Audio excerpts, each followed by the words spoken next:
It's a chilly day in Los Angeles, but the drama is hot. Let's talk about it on this episode of Pretty Little Liars The Perfectionists after the secrets. Can't keep a secret if one of them is there.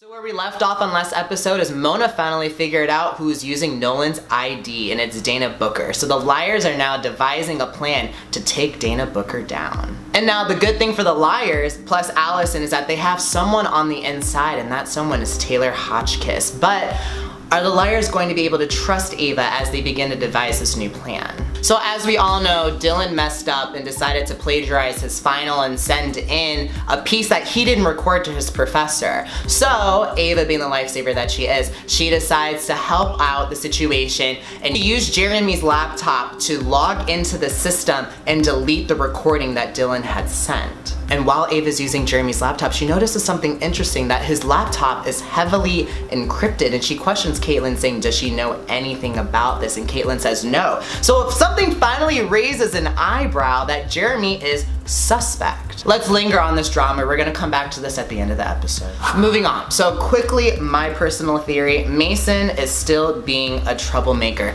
This episode, he decides to pursue emotions towards Mona, and I think it's a setup. I've never seen Mason this vulnerable, and I think that he's trying to get on the inside with Mona because he knows how she thinks now. And we all know Mona, crazy psycho Mona. She's not one to give her feelings out willingly. So this is going to be a huge struggle for her if she decides to actually trust him. Moving on, so staying on the topic of Mona, she planned out the entire speed dating segment in order to get answers out of Dana Booker at the faculty meet and greet.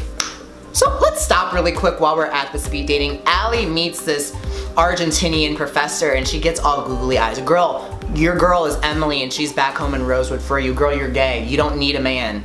You don't need him. And I feel like that's the reason why everyone is in uproar about this episode, because Allison steps back out of her gayness, so to speak, and goes for a man. I can see how people are upset, but however, leaving Twitter comments and hate is unacceptable, and Sasha is such an amazing human being, so please don't do that. Continuing on, so Taylor and Mona meet at the table, and Taylor gives her a voice recording device that she wants Mona to use on Dana. And this device basically tracks the vocal pattern of someone when they speak, so she's gonna try and detect when Dana lies. And now finally the show off begins between Mona and Dana.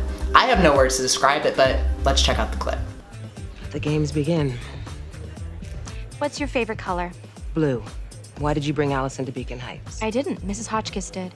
If you could meet one historical figure, who would it be? Why do you care?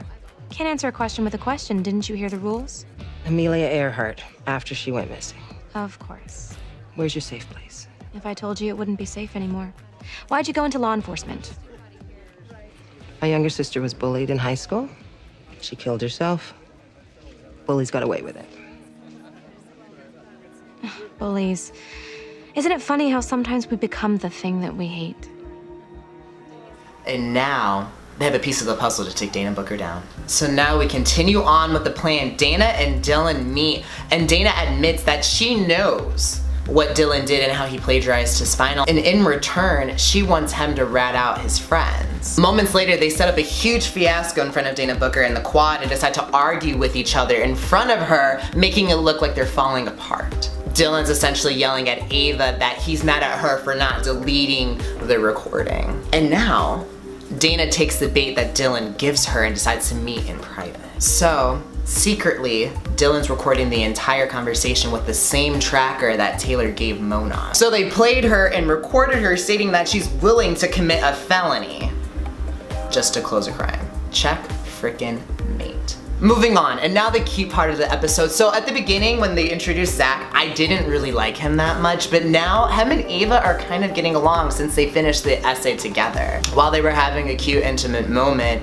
Ava laughs due to something Zach said, but apparently that triggered her because it reminds her of Nolan. And then moments later, they play a flashback between Ava and Nolan at Christmas, and I think that was the most intimate and vulnerable scene that I've ever seen in this show.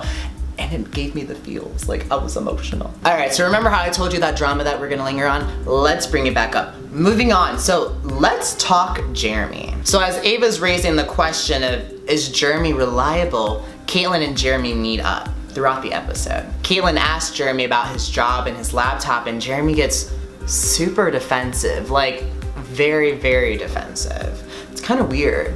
It's kind of weird. We've never really seen Jeremy sweat. He's the cool, suave, British guy, but now he's stressing. And now part 2 to this, Jeremy immediately asks Caitlin if she was messing with his laptop, and she says no. Frazzled, he immediately gets up and dips out. He turns around and says, I love you. And she reciprocates the same energy. However, the look that he gives her, he knows that she's lying. And now this is where things get even more sketchy. He drives out into the outskirts of Beacon Heights, and Caitlin follows him. He gets out of his car, takes his laptop, and starts drilling holes into it, and then throws it into the lake. He disappears, and Caitlin walks up to the car, scoping it out, looking through the windows, and he appears right behind her. She's scared as shit. He tells her that she shouldn't have followed and to immediately get into the car, and that's where we end on this episode. So I'm really excited to see what happens next episode. I think it's going to go down. We have 2 more episodes left until the season finale, and I am excited. And as always, with the tea that's been spilled today, can you keep this one a secret?